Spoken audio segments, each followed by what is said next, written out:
Y el día de hoy comenzamos una serie. Vamos a hablar acerca del poder de la gracia. Y vamos a estar 2 o 3 martes hablando acerca de este tema bien interesante. Lo de hoy será solamente un fundamento, una introducción a esto que vamos a comenzar a aprender. Vamos a aprender, amén. Así que prepárese usted ahí con sus anotes, abra su celular, su Biblia, y vamos a conocer algunas cosas importantes acerca de la gracia de Cristo, amén. Quiero leer en el libro de Colosenses capítulo 2 versículo 8. Y antes de entrar en hablar acerca de la gracia de Cristo, quiero poner un fundamento, y es hablar acerca de la persona de Cristo. O sea, es imposible nosotros hablar de gracia si no hablamos acerca del autor de la gracia, amén. Aquella persona por el cual nosotros tenemos acceso a la gracia, que es Cristo Jesús. Y quiero poner este fundamento en la palabra del Señor para que usted entienda lo que vamos a estar hablando en lo adelante y los próximos martes. Colosenses capítulo 2, 8 dice: cuídense de que nadie los cautive con vana y engañosa filosofía que sigue tradiciones humanas, la que está de acuerdo con los principios de este mundo y no conforme a Cristo. Diga, no conforme a Cristo. El verso 9 dice: toda la plenitud de la divinidad habita en forma corporal en Cristo, y en Él, que es la cabeza de todo poder y autoridad, ustedes han recibido esa plenitud. Además, en Él fueron circuncidados, no por mano humana, sino por la circuncisión que consiste en despojarse del cuerpo pecaminoso. Esta circuncisión la efectuó Cristo. Ustedes la recibieron al ser sepultados con Él en el bautismo. En Él también fueron resucitados mediante la fe en el poder de Dios, quien los resucitó de entre los muertos. Y quiero enfatizar en este verso el hecho de que la Biblia establece, y no solamente aquí sino en otros versos, que toda la plenitud de la deidad habita en forma corporal en Cristo Jesús. Es uno de los misterios de nuestra fe, el cual quizás nosotros no podemos entender al 100%, pero Jesús es el Hijo de Dios y también es Dios. Y es importante que usted conozca esto: Jesús es Dios, Jesús es el Hijo de Dios. El verso 10 también declara que en Cristo nosotros hemos recibido toda esa plenitud. O sea, Cristo es el mismo Dios. Filipenses también lo declara, que Él, siendo en forma de Dios, no estimó ser igual a Dios como cosa a que aferrarse, sino que se despojó de sí mismo, tomando forma de siervo, y se humilló hasta los sumos. Entonces es importante que usted tenga seguro de que Jesucristo es el mismo Dios y que en Él habita toda la plenitud de la deidad. En el verso 10 dice que nosotros hemos recibido por medio a Cristo toda esa plenitud. O sea, todas las bendiciones, todos los beneficios que nos son dados a nosotros por gracia a través de Cristo Jesús, nosotros tenemos acceso a eso, amén. Y en el verso 11 dice que en Él nosotros fuimos circuncidados. Dice: además, en Él fueron circuncidados, no por mano humana, sino con la circuncisión que consiste en despojarse del cuerpo pecaminoso. Esta circuncisión la efectuó Cristo. Y aquí ya comenzamos a hablar un poquito acerca del poder que nos da la gracia redentora de Cristo. Aquí está haciendo una comparación entre un rito que Dios había establecido como pacto entre Él y Abraham, y que el pueblo de Israel debía seguir cumpliendo ese pacto como un simbolismo, como una señal, como un recordatorio, para que el pueblo de Israel supiera que ellos habían sido elegidos desde su nacimiento, desde su creación, desde antes que la nación de Israel pensara en existir. Ya Dios había marcado una señal en Abraham, y era el pacto de la circuncisión. Amén. el pacto de la circuncisión. ¿Qué significa o qué implicación tiene para nosotros el que la Biblia dice que ya nosotros fuimos circuncidados a través de Cristo? Dice que ya Cristo efectuó esa circuncisión. Por lo tanto, nosotros tenemos acceso a través del sacrificio de Cristo a lo mismo que tienen acceso los hijos de Israel. O sea, nosotros somos el Israel espiritual. Amén. ¿Me siguen? Vámonos al libro de Génesis, capítulo 17, versículo 4. Le dije que usted venía hoy a aprender Génesis 17, 4, porque quiero profundizar un poco en esto de la circuncisión. Dice el Señor hablando con Abraham: este es el pacto que establezco contigo. Tú serás el padre de una multitud de naciones. Oiga, tú serás el padre de una multitud de naciones. Este es el pacto que Dios está haciendo con Abraham. Dice: ya no te llamarás Abraham, sino que de ahora en adelante te llamarás Abraham. Le puso una H entre las dos A. Porque te he confirmado como padre de una multitud de naciones. El verso 6 dice: te haré tan fecundo, pero tan fecundo, que de ti saldrán reyes y naciones. Estableceré mi pacto contigo y con tu descendencia como pacto perpetuo para todas las generaciones. Y mire esto: yo seré tu Dios y el Dios de tus descendientes, y a ti y a tu descendencia les daré en posesión perpetua toda la tierra de Canaán, donde ahora andan peregrinando. Yo seré su Dios. Más adelante, en los próximos versos, usted se va a dar cuenta que Dios le dice a Abraham: y esta será la señal que yo pondré como pacto entre ti y entre mí, entre tu descendencia y yo. Al octavo día, todo niño que nazca van a tener que circuncidarlo. Ya usted conoce el término. Tenía que cortarle el prepucio para que eso quedara como un pacto perpetuo. Era un rito que todo Israel hasta el día de hoy practica para acordarse precisamente de este pacto que Dios estableció con Abraham. A tal punto que luego que viene Moisés, ya más de 400 años después de esto, que se establece la ley mosaica, la ley judía, hay una ley donde esto queda instituido como ley en la nación de Israel, de que ellos iban a tener que realizar la circuncisión. ¿Por qué yo te estoy explicando esto? Porque es algo muy potente, muy poderoso lo que la Biblia nos dice a nosotros en el versículo 11, cuando nos dice que en Él, hablando de Cristo, fuimos circuncidados no por mano humana, sino por la circuncisión que consiste en despojarse del cuerpo pecaminoso. ¿Qué me está diciendo la Biblia a mí? Que a través del sacrificio santo que Jesucristo hizo, yo tengo acceso a las mismas promesas que el Señor le hizo a Abraham 6,000, 7,000 u 8,000 años antes de que esto ocurriera. O sea, Dios le dijo a Abraham: tú te vas a multiplicar, pero la promesa que más me impacta es que Él le dice: yo seré tu Dios. Yo seré tu Dios. Antes de ese sacrificio, nosotros no teníamos acceso a poder llamar a Dios nuestro Dios. A través del sacrificio que Jesucristo hace por pura gracia, es como nosotros podemos ser hechos hijos de Dios. Se nos da la autoridad, se nos confiere el legítimo derecho de nosotros tener acceso a todas las promesas y a todas las bendiciones que Dios le prometió a Abraham. Eso implica que todas las bendiciones que usted encuentra, créame, en la Biblia, en el antiguo pacto que Dios le dio al pueblo de Israel, también nos pertenecen a nosotros.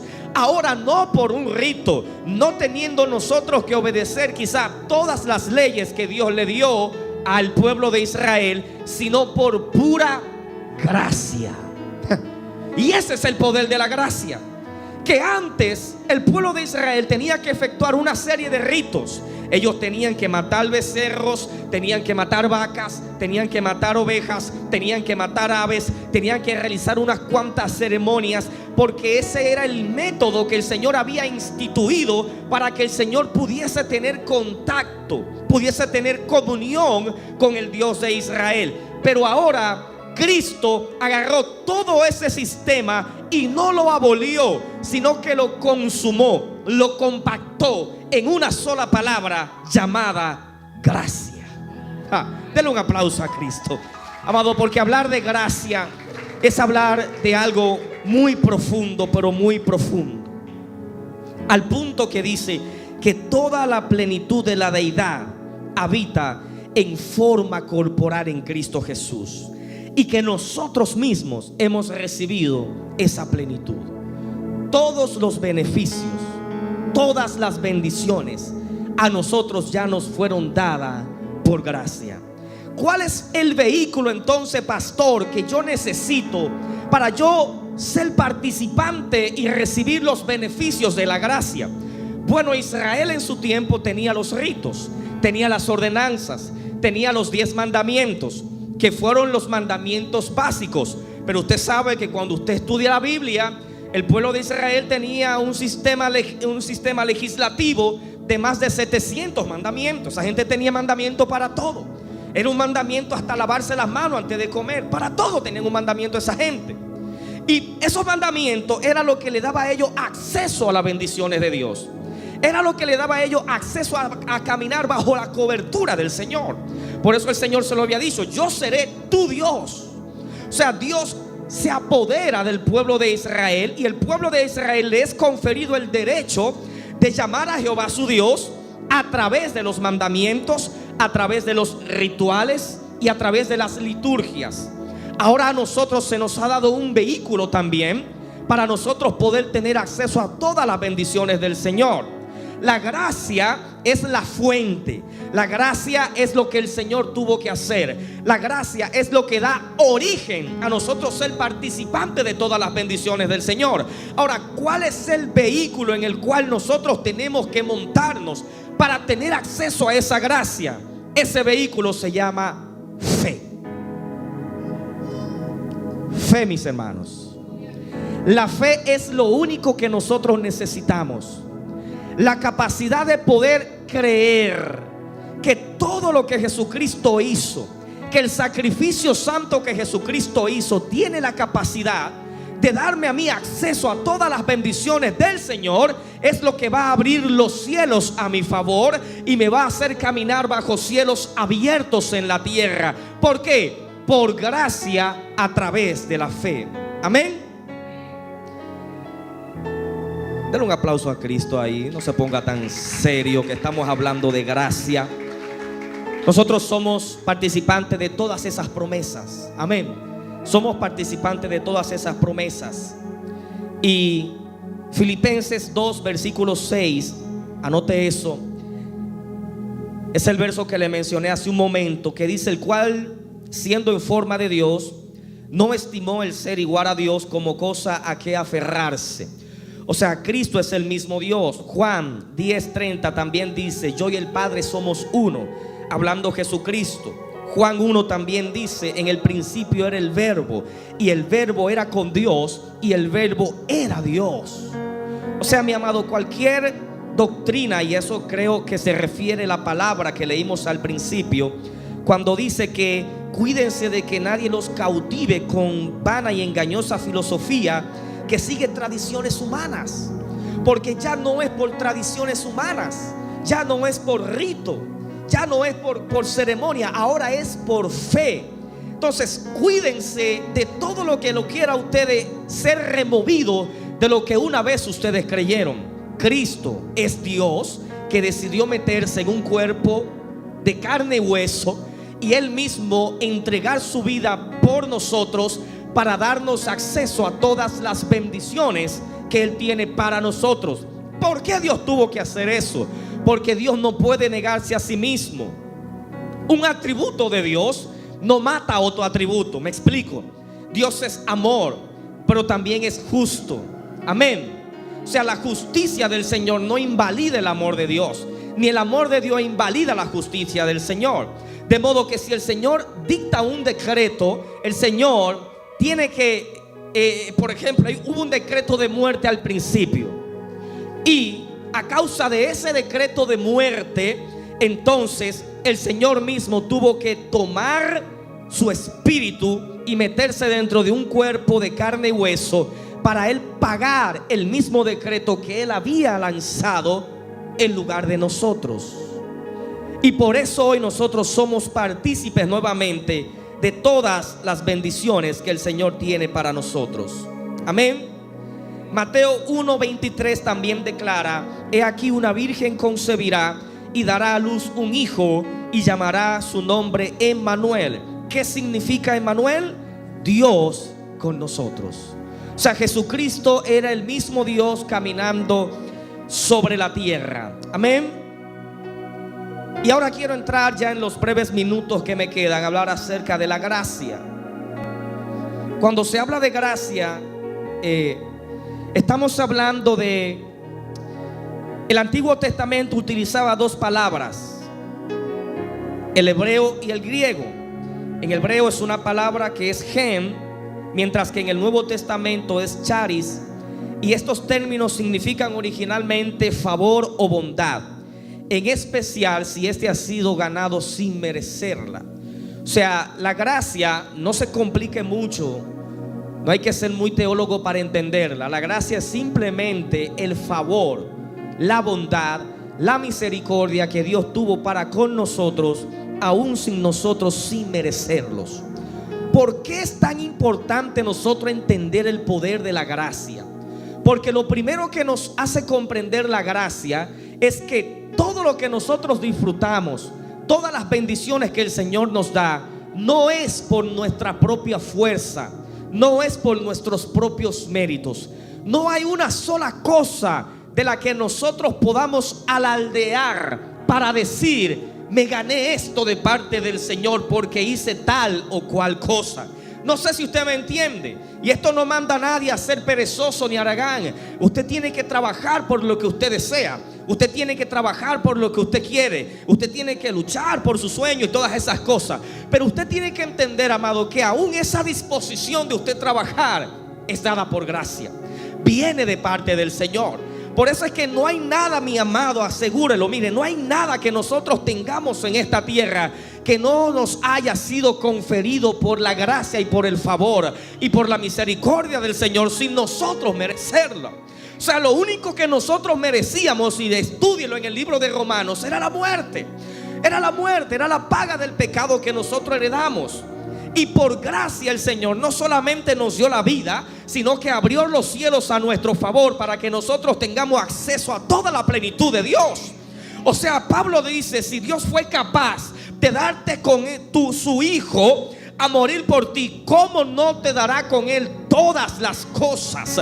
Aparentemente este asunto del sacrificio de Cristo no vino solo. Esto vino en un combo, vino con un paquete completo de bendición, de salud, de cancelación de maldiciones, de cancelación de deuda, cancelación de miseria. De modo que usted no tiene por qué vivir en la miseria, ni en la pobreza, ni en la enfermedad, porque ya por gracia nosotros tenemos acceso a esa riqueza de parte del Señor. Apláudale si le va a aplaudir en esta noche. Porque la gracia nos hizo a nosotros aceptos delante del Señor.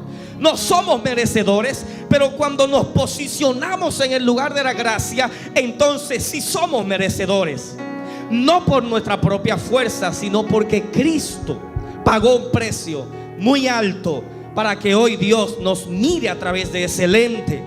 Dios no nos mira por el poder de la gracia en base a nuestros pecados, ni en base a nuestros errores, ni en base a nuestro pasado, ni en base a lo malo que creemos que somos. Solo toma en cuenta a la gente. Y por eso, mire, este estudio se va a meter profundo. Yo le invito a que no falte los próximos martes, porque esto va a derribar muchas estructuras religiosas y legalistas, y nos va a servir a nosotros para todas las cosas.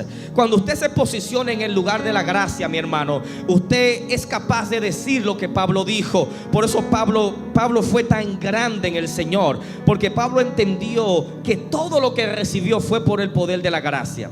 Cuando usted entiende que todo lo que usted sabe, que todo lo que usted es, que todo lo que usted tiene ha sido dado por la gracia de Cristo, usted será capaz de considerar a los hermanos suyos como mayor a usted.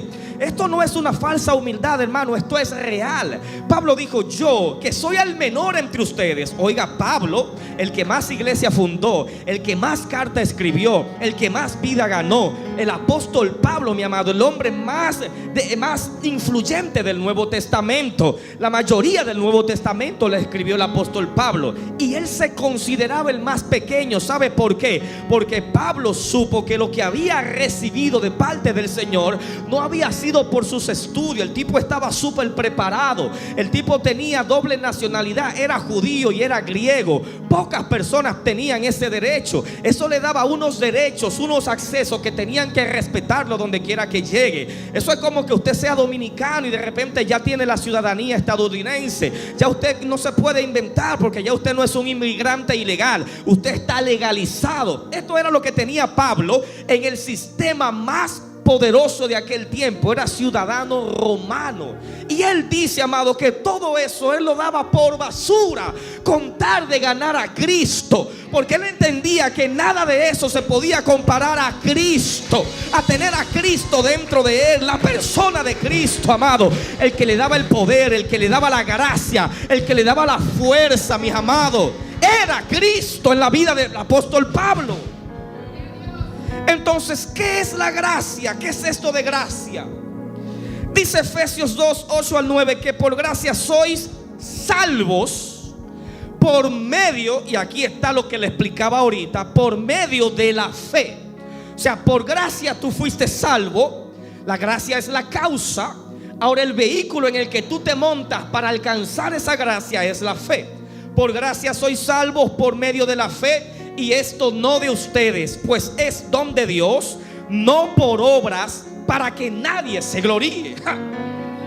Qué clara es la palabra, qué explícita es la palabra en dejarnos entender a nosotros que no importando lo que nosotros trabajemos, todo nos ha sido dado por gracia, mi amado. No sé si usted me entiende. No me malentienda. Eso no significa que usted no merezca un reconocimiento en su trabajo.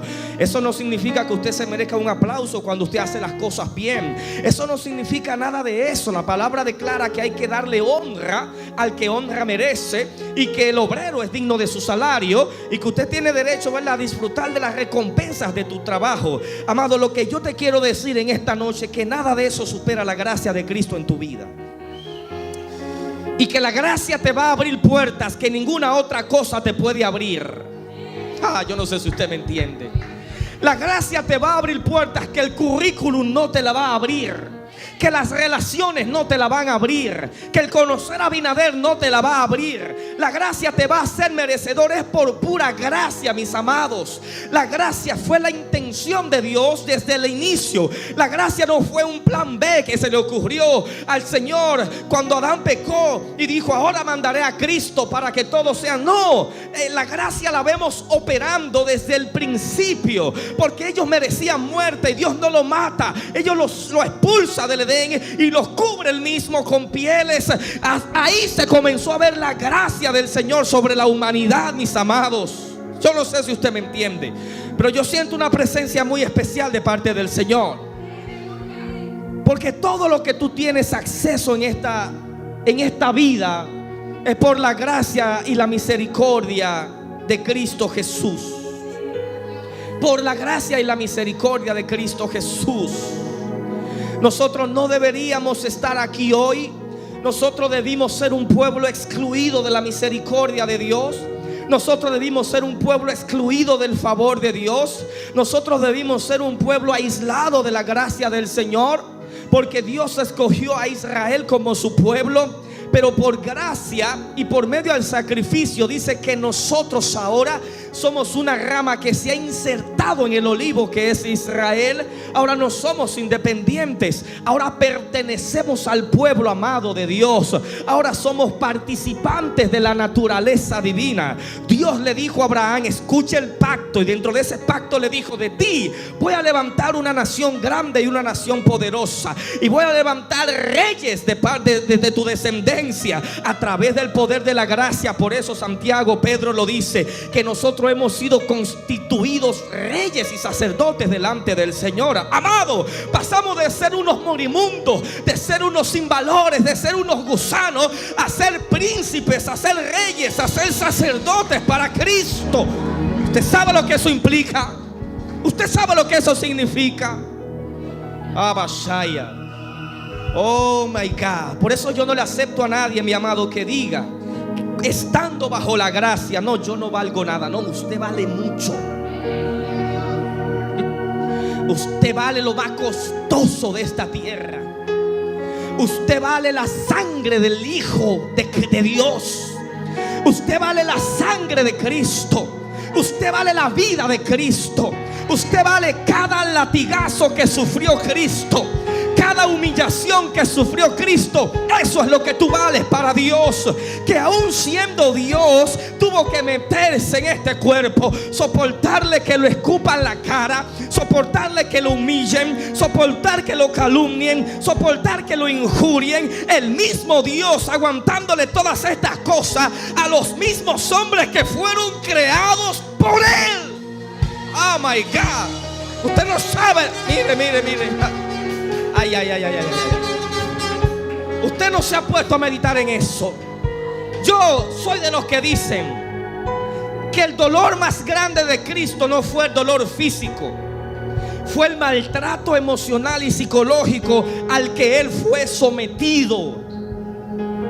Por eso le he explicado y les he dicho que Jesucristo era 100% Dios, pero también era 100% hombre. No era mitad hombre y mitad Dios. No era un asunto como lo pinta la mitología. No era un Hércules que fue engendrado de un Dios y de un ser humano. No, Él era 100% Dios y era 100% hombre. Y yo le voy a explicar por qué. ¿Por qué tenía que ser 100% Dios? Tenía que ser 100% Dios porque era el mismo Dios, el único que tenía la facultad, la capacidad, la pureza, la santidad de pagar un precio tan elevado. Toda la sangre debajo del cielo estaba contaminada con el pecado. Entonces tenía que venir una sangre que no sea fruto de un óvulo y un espermatozoide, porque ahí iba a entrar el pecado y la contaminación. Tenía necesariamente que ser engendrado desde los cielos, donde no hay contaminación, donde no hay pecado, donde todo es pureza. Por eso tenía que ser el mismo Dios, porque nadie más calificaba. Por eso la palabra dice que Él es el Cordero inmolado, que fue preparado antes de la fundación del mundo.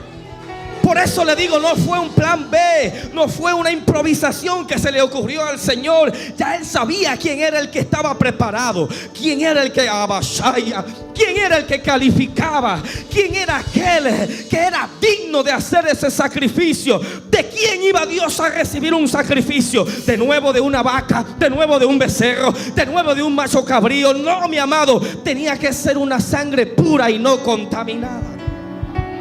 Tenía que ser Dios. Pastor, ¿por qué tenía que ser 100% hombre? Amado, tenía que ser 100% hombre,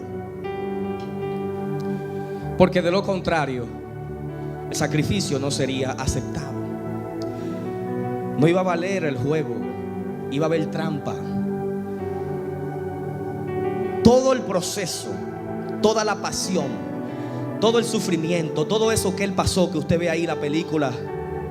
Yo acostumbro a ver esa película cada Semana Santa. Toda la Semana Santa la veo. La pasión de Cristo.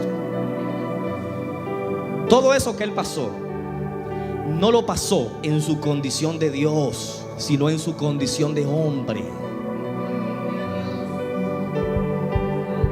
Porque como Dios, Él hubiese podido superar el proceso. Como Dios, Él hubiese podido aguantar el dolor. Como Dios, Él hubiese podido aguantar los latigazos y sanarse Él mismo. Por lo tanto, no podía haber sido como Dios, tenía que haber sido como hombre. Porque un hombre fue el que abrió la puerta al pecado, y un hombre era el que tenía que cerrársela. Por eso le digo, el amor no invalida la justicia de Dios. todo lo que pasó fue por amor y por justicia. Por eso dice la Biblia que somos justificados por fe. Y ahora pertenecemos al mismo linaje de Abraham. Tenía que ser como hombre necesariamente para que el enemigo, el diablo, no tuviera excusa y no pudiera acusarlo como hizo con Job. No iba a poder subir al cielo y decirle: espérate, aquí hubo trampa.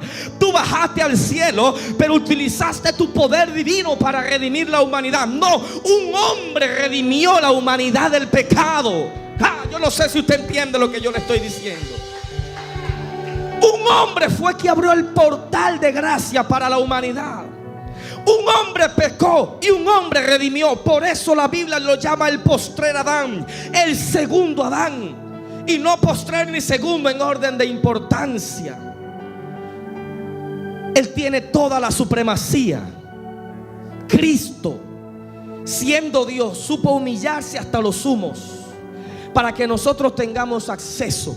Esto es tan importante, mis amados, porque a veces se nos pierde de vista el norte y nos vemos tan envueltos en el oficio, tan envueltos en el ajetreo, en el día a día, en las cosas, y no sacamos un minuto para detenernos a pensar que todo, en cuanto nosotros podamos disfrutar, ha sido por la gracia de Cristo. Pastor, yo estoy mal, la cosa no me está yendo bien, yo tengo problemas, deuda, economía, hambre, enfermedad. Amado, usted está bajo la gracia de Cristo. Siempre hay alguien que estará peor que usted. Mediten eso. Por eso usted tiene que, cuando usted se da cuenta de ese tipo de cosas, usted comienza a darle gracias al Señor por todo. Por todo.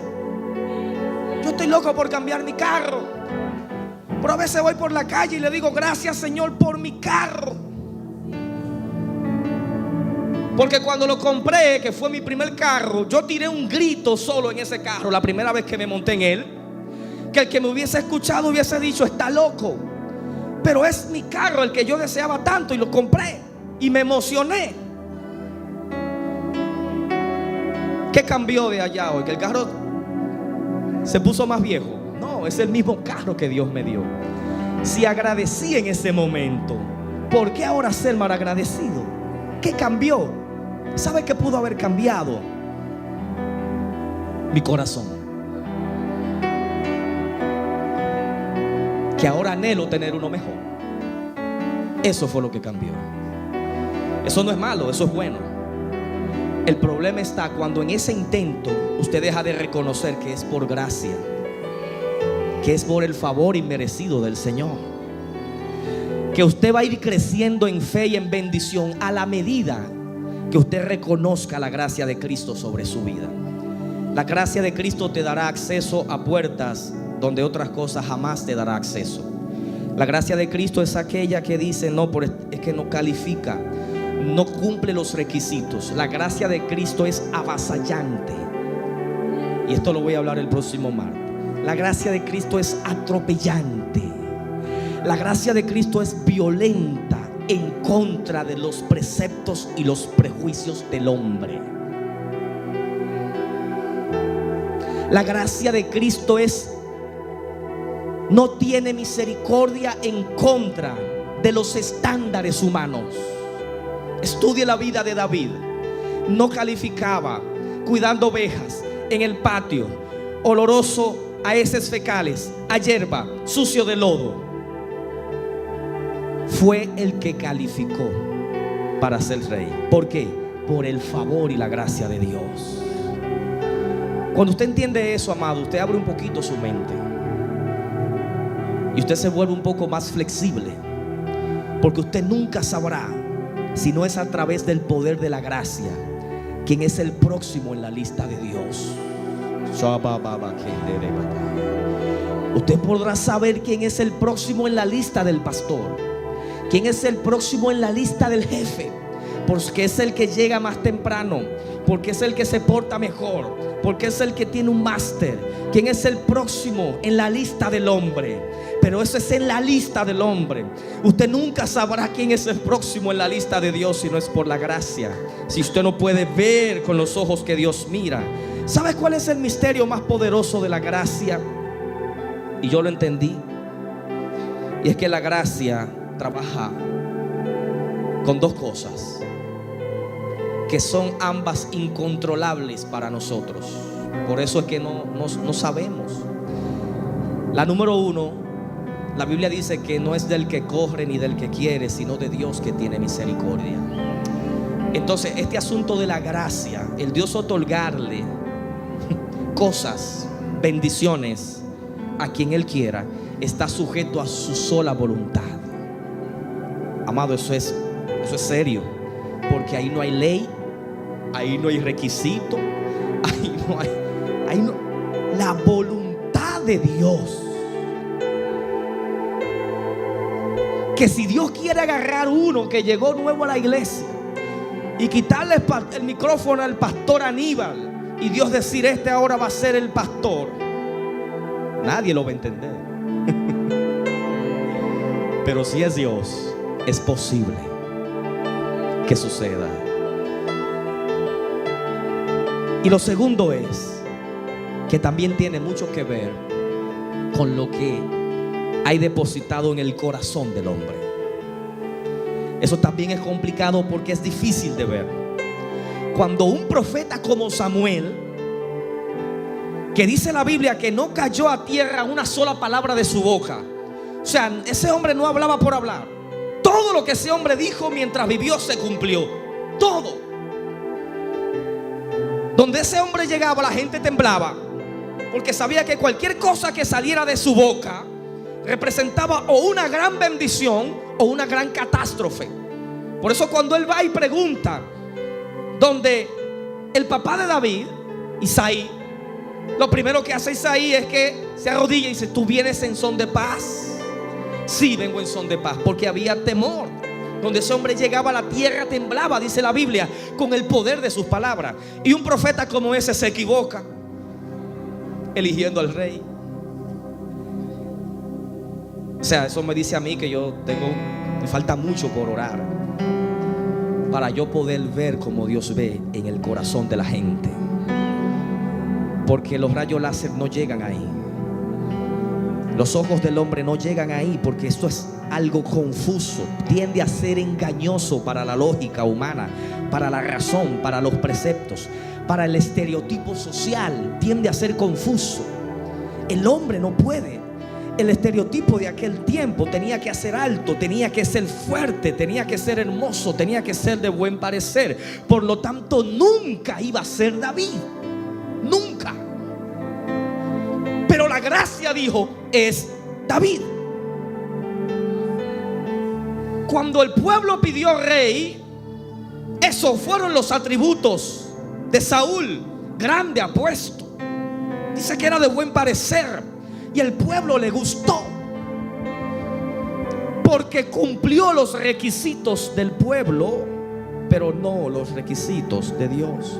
Por eso terminó cortado. Y Dios se proveyó un rey conforme a su corazón. Imperfecto, pecador, falló, pero de pronto tenía un corazón que a Dios le agradaba. Y esto es raro, amado, eso es raro. Eso no se entiende si usted no comienza a estudiar la gracia de Cristo. No se entiende. Por eso es importante que conozcamos el poder de la gracia.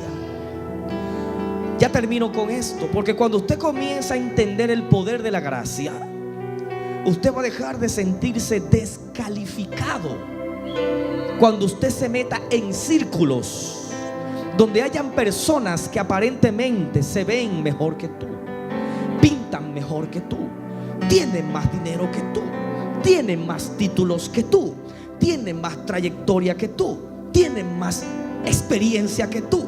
Usted va a dejar de autodescalificarse, porque usted va a estar anclado a la gracia de Cristo. Muchos de ustedes no me dejan mentir y lo saben, que Dios lo ha puesto por encima de mucha gente que aparentemente califican más que usted. ¿Y sabe qué es lo que te ha colocado? Es la gracia de Cristo. No fue que le caíste bien al jefe, no fue que le caíste bien al amigo, no fue que hablaron bien de ti, fue la gracia de Cristo. Ponte de pie en esta hora.